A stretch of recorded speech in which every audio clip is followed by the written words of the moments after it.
My question I ask a lot of guys my age is, and what did you do during Vietnam? Well, I had a student from it. Oh, okay, I know who you are now. Or I was in Canada. I said, oh, good, good, good, good, good. Dodged it.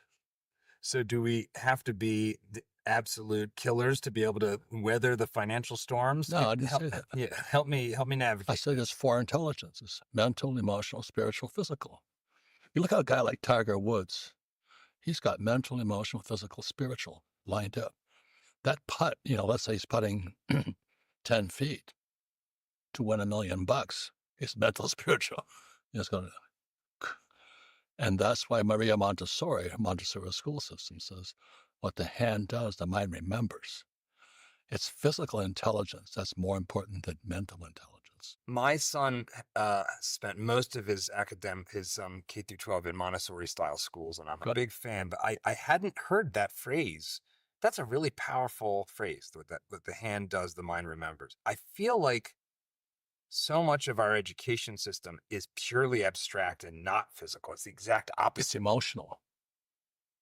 They punish you for making mistakes. How stupid is that? So you have so many people that say, but what if I make a mistake? I said, you'll get smarter. A baby doesn't learn to walk unless it falls down. But let's say the baby stands up, falls down, teacher goes, you stupid, stupid kid, you can't walk. They'll never walk.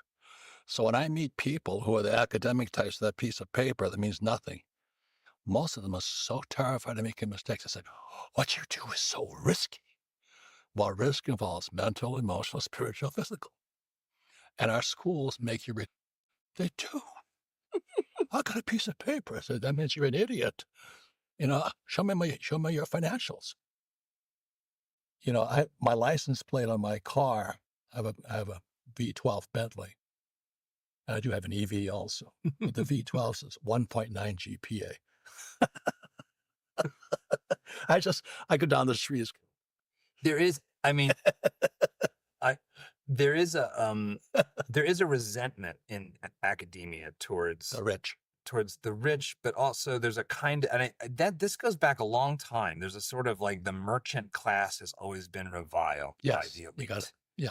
Why do you think that is? It seems almost like a deeply human quality, because it's not just here in America, it's throughout history.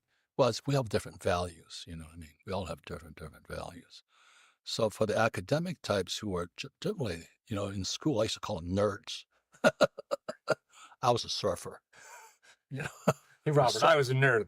Back off. The surfers were cool, I was flunking out of school, but we were cool.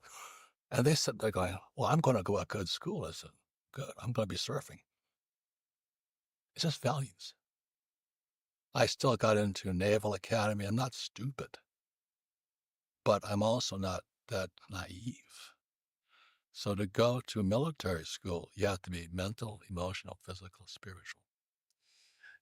In America, we lead the world in fatherlessness. 1 in 4 in fatherlessness.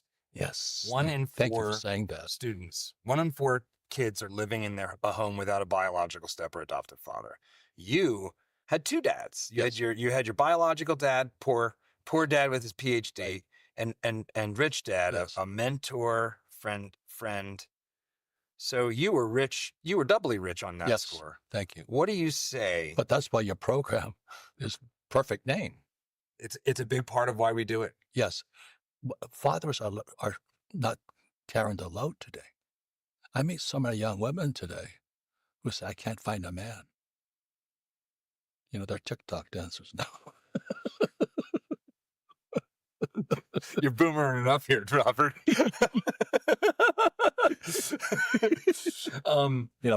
Marines have an attitude problem. But what is your advice for young men who don't have the benefit of having a dad to impart these things? Obviously you're out there, you've been out there for a long time preaching this gospel. But if I'm a young man and I'm stuck. That's a great question.